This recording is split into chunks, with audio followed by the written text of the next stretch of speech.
잠언 3장 19절에서 26절 말씀을 한 절씩 교독하시고 마지막 절은 함께 읽겠습니다.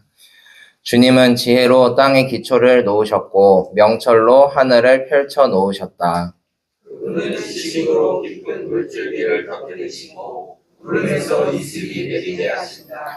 아이들아, 건전한 지혜와 분별력을 모두 잘 간직하여 너의 시야에서 떠나지 않게 하여라. 그것이 너의 영혼에 생기를 불어넣으며 너의 목에 우아한 장식물이 될 것이다. 그때 너는 너의 길을 무사히 갈 것이며 너의 발은 걸려 넘어지지 않을 것이다. 너는 누워도 두렵지 않고 누우면 곧 한잠을 자게 될 것이다. 너는 갑자기 닥치는 두려운 일이나 악한 사람에게 닥치는 멸망을 보고 무서워하지 말아라. 주님께서 내가 의지할 분이 되셔서 너의 발이 덫에 걸리지 않게 지켜주실 것이다. 아멘. 오늘도 새벽을 깨워서 기도하는 우리 모두에게 하나님의 은혜와 평강이 넘쳐나기를 소망합니다. 저희가 매일 새벽마다 이렇게 아침 일찍 나와서 함께 예배를 드리는데요. 한국 교회의 참 귀한 전통입니다. 저도 어렸을 때부터 어머니 손잡고 이제 새벽 기도를 갔던 기억도 있고, 이제 혼자 자취할 때도 가까이에 있는 이제 너의 교회에 그 새벽 기도를 가서 그 은혜를 참 많이 받았습니다. 그래서 지금도 우리 교회에 등록은 하지 않으셨지만 이렇게 다른 교회 다니시면서 오시는 새벽 기도 하시는 분들도 많은데 그분들하고도 어떤 그런 동지애가 느껴지기도 합니다. 부천에서 뭐 삼락교회 그리고 서울의 삼일교회 이런 곳에서 새벽에 받은 은혜의 체험이 참 많습니다. 처음에는 이렇게 어색했지만 쓱 가서 새벽 기도를 드리면 웬 젊은 놈이 와 있나 하고 이렇게 이상하게 보시기도 하고, 또 이제 대개는 마치고 나갈 때는 따뜻한 시선으로 이렇게 격려해 주시는 성도님들을 뵐 때가 참 많았는데요. 이렇게 언제든 마음 놓고 기도할 수 있는 기도처가 있다는 건 정말로 큰 축복입니다. 마치 뱃속의 아기가 어머니의 자궁 안에서 그 양수의 보호를 받으며 뱃속에서 논일듯이 우리가 이 새벽에 주님 앞에 나와서 주님 안에 머무를 수 있음이 얼마나 감사한지 모르겠습니다. 그 은혜가 우리 모두에게 있기를 바랍니다. 저희 집에도 이 임산부가 계셔가지고 양수, 아기 뭐 이런 비유가 많이 떠오르는데요. 뱃속의 아기는 양수가 조금만 부족해도 위험해진다고 합니다. 우리에게는 기도가 바로 그 양수인 줄로 믿습니다. 우리를 바로 서게 하는 힘, 우리가 주님의 품 안에 살아있을 수 있게 하는 힘이 바로 기도인 줄로 믿습니다. 사모함에 나온 우리 모두에게 하나님께서 크신 은총을 베풀어 주시기를 바랍니다. 오늘 함께 은혜를 구할 말씀의 제목은 지혜에 대한 고찰입니다. 지혜에 대한 고찰. 잠언의 말씀을 나누면서 진정한 지혜란 무엇인지, 성경에서 말하는 지혜는 어떤 특징이 있는지 함께 살펴보고자 합니다. 여러분은 지혜라는 단어를 어떻게 이해하고 계시나요? 사전을 보면 사물의 이치를 빨리 깨닫고 사물을 정확하게 처리하는 정신적인 능력이다라고 이야기를 합니다. 슬기롭다, 총명하다, 사리에 밝다 이런 의미를 담고 있습니다. 한편 성경에서 말하는 지혜는 조금 더 깊은 의미를 가지고 있습니다. 하나님의 속성 가운데 하나를 지혜라고 말하고요. 단순히 좀 똑똑하다, 두뇌가 좋다 이런 의미를 뛰어넘어서 근면, 정직, 절제, 순결, 좋은 평판과 같은 모든 덕행을 통틀어서 이제 지혜라고 말합니다. 일반적으로 저 사람 지혜롭다라고 하면 보통 머리가 참 똑똑해, 뭐 머리가 참 좋아 이런 생각을 하는데 이 정도로 이해를 하지만 성경에서 말하는 지혜는 그 쓰임새가 훨씬 방대하다는 거죠.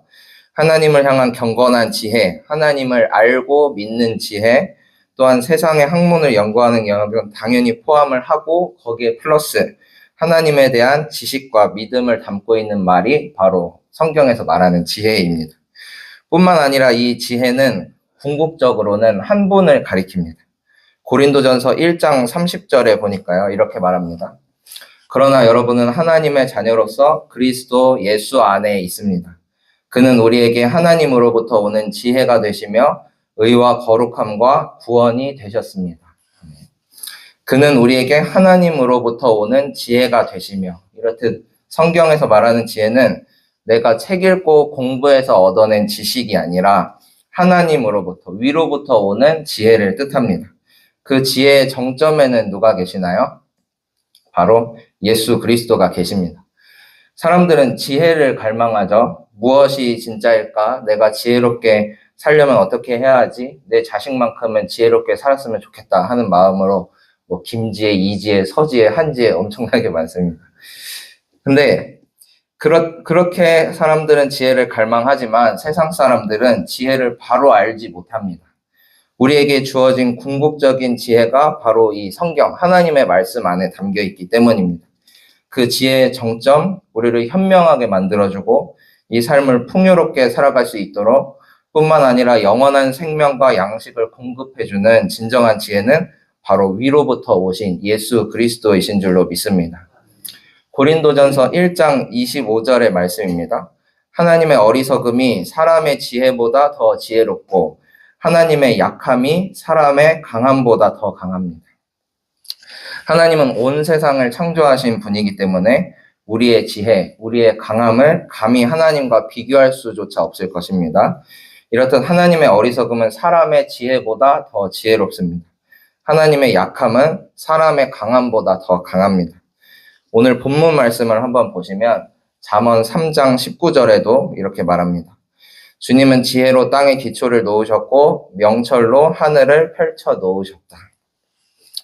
하나님의 지혜가 위대한 이유는 이 세상의 모든 피조물이 생기기 전부터 그 지혜가 먼저 있었기 때문입니다. 하나님의 지혜는 하나님의 창조 사역에 동참했던 이력이 있습니다.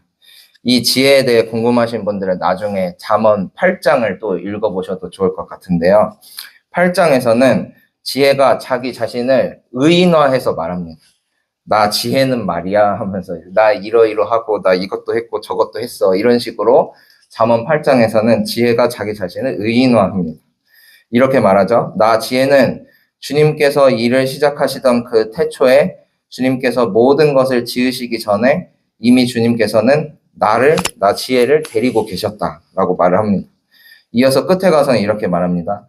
나를 얻는 사람은 생명을 얻고 주님께로부터 은총을 받을 것이다. 그러나 나를 놓치는 사람은 자기 생명을 해치는 사람이며 나를 미워하는 사람은 죽음을 사랑하는 사람이다. 이렇듯 지혜는 살아가는데 뭐 좀 있으면 좋고 없으면 그만인 그런 속성이 아닙니다. 적어도 성경에서 말하는 지혜는 그것을 놓칠 때 자기 생명을 해치게 되고 지혜를 미워하면 마치 죽음을 사랑하는 것과 같은 지경에 이르도록 한다고 말합니다. 그래서 우리는 늘 지혜를 갈구하며 살아야 합니다. 하나님의 말씀에 담긴 지혜를 탐구하고 성령을 통해 나의 영혼에 지혜가 들어오도록 간절히 바라며 구하는 노력을 해야 합니다. 오늘 본문 말씀을 좀 더 살펴보겠습니다. 21절에 보시면 아이들아라고 부릅니다. 아이들아. 제가 여기 앞에서 이렇게 보니까 여기에 아이들은 아무도 안 계신데요. 21절에서 말하는 아이들은 그런 미성년자를 뜻하는 말이 아닙니다. 보통 스승이 제자를 부르는 그리고 아비가 자녀를 칭하는 그런 말입니다. 그래서 개역개정 성경에서는 내 아들아 라고 표현이 되어 있습니다. 여기 아이들은 아무도 없지만 우리 모두가 누군가의 제자이자 누군가의 자녀이죠. 그런 의미에서 21절의 말씀은 우리 모두에게 해당되는 말씀입니다. 아이들아, 건전한 지혜와 분별력을 모두 잘 간직하여 너의 시야에서 떠나지 않게 하여라. 지혜를 배우는 것은 너무나 중요한 일이어서 귀로만 듣고 끝내면 안 됩니다. 너의 시야에서 떠나지 않게 하여라 라고 합니다. 귀로 듣고 그치지 말고 눈과 귀로 함께 집중하라는 의미입니다. 한순간도 지혜를 놓치지 않도록 단단히 붙들고 있으라는 뜻이죠. 이어서 22절은 이렇게 말합니다. 그것이 너의 영혼에 생기를 불어넣으며 너의 목에 우아한 장식물이 될 것이다. 여기서 생기를 불어넣는다라는 뜻은 삶을 기름지고 복되게 하는 축복의 원천을 불어넣는다라는 뜻입니다. 또한 영혼의 생기를 불어넣는다고 했는데 여기서 영혼은 네페시라고 해서 단순히 육체와 분리돼서 뭐 죽음 이후에 이제 가는 그런 영혼을 뜻하는 말이 아니라 영과 육을 모두 포함한 그 전인적인 영혼을 뜻합니다. 그 영혼, 우리의 현실적인 삶과 영적인 삶 전체에 생기를 불어넣어 준다고 합니다. 무엇이 그렇게 해주나요? 지혜가 그렇게 해줍니다. 그리고 지혜는 우리 목에 우아한 장식물이 될 것이라고 합니다. 목에 우아한 장식물 하면은 이제 뭐 진주 목걸이나 이런 것들이 대번에 떠오르는데 여기서는 그런 단순한 의미를 말하고 있지 않습니다. 목에 우아한 장식물은 승리와 영광을 나타냅니다. 고대 근동사회에서는 상대방의 존귀함을 드러낼 때 보편적으로 목에 우아한 장식물을 달아주었다고 합니다. 따라서 우리가 건전한 지혜와 분별력을 잘 간직한다면 그 지혜가 우리에게 승리와 영광을 안겨다 줄 것이라고 22절은 말하고 있습니다. 지혜가 있는 사람은 갑자기 닥치는 두려운 일이나 악한 사람에게 닥치는 멸망을 보고 무서워할 필요도 없는데요. 그 이유가 본문 26절에 나와 있습니다. 우리 함께 잠언 3장 26절을 읽어보시겠습니다. 주님께서 내가 의지할 분이 되셔서 너의 발이 덫에 걸리지 않게 지켜주실 것이다. 아멘. 주님께서는 우리에게 의지할 분이 되어주셔서 우리의 발이 덫에 걸리지 않게 지켜주십니다. 그래서 우리는 주님의 지혜를 얻기만 하면 갑자기 닥치는 두려운 일이나 악한 사람이 당하는 멸망을 보고도 무서워할 필요가 없게 됩니다. 어차피 주님께서 지켜주실 것이기 때문입니다. 여기서 의지할 분이 되셔서 라고 할 때 의지하다라는 히브리어 단어 캐셀은 허리라는 의미도 있습니다. 허리.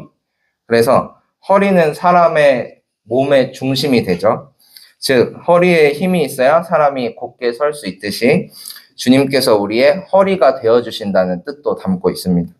우리의 허리가 되어주셔서 우리를 든든히 서 있도록 모든 두려움과 난관을 헤쳐나갈 수 있도록 주님께서 우리와 함께 해주실 줄로 믿습니다. 이제 말씀을 정리하겠습니다. 오늘 말씀을 통해 함께 지혜에 대한 고찰을 한번 해봤는데요. 지혜는 그 의미가 너무 방대해서 이 새벽에 아마 그 내용을 다 나누기는 어려울 것입니다. 다만 우리가 몇 가지 기억하고 돌아가기를 원합니다. 세상의 지혜와 하나님의 지혜는 구분이 되고요. 그 지혜는 태초부터 있었던 모든 피조물들을 앞서는 지혜입니다. 생각해보면 그렇죠. 세상 사람들은 이제 지혜라고 하면 피조물들의 현상을 보고 물이 이렇게 떨어지면 만유인력의 법칙이 지혜다 이런 식으로 나타난 현상을 보고 그것을 이제 지혜라고 칭합니다. 하지만 성경의 지혜, 하나님의 지혜는 창조 이전부터 하나님과 함께 계셨던 그런 존귀한 지혜입니다. 그 지혜를 얻는 방법은 주님의 말씀을 탐구하는 것이고요. 하나님의 영적인 음성에 귀를 기울이는 것입니다. 경건한 마음으로 주님을 경외하는 것이 모든 지혜의 근본이라고 말합니다. 그리고 그 지혜의 정점에는 예수 그리스도, 우리를 구원하시고 모든 것에 자유케 하실 예수 그리스도의 희생과 사랑이 있습니다. 이렇게 놀라우신 하나님의 지혜 가운데 살아가는 우리 모두가 되기를 바랍니다. 우리의 의지할 분이 되셔서 우리를 지켜주시고 늘 우리와 동행하시는 하나님을 찬양하며 나아가는 복된 하루가 되기를 소망합니다. 지혜를 갈망하는 우리 모두 가운데 주님께서 오늘도 우리와 함께 해주실 줄로 믿습니다. 기도하시겠습니다.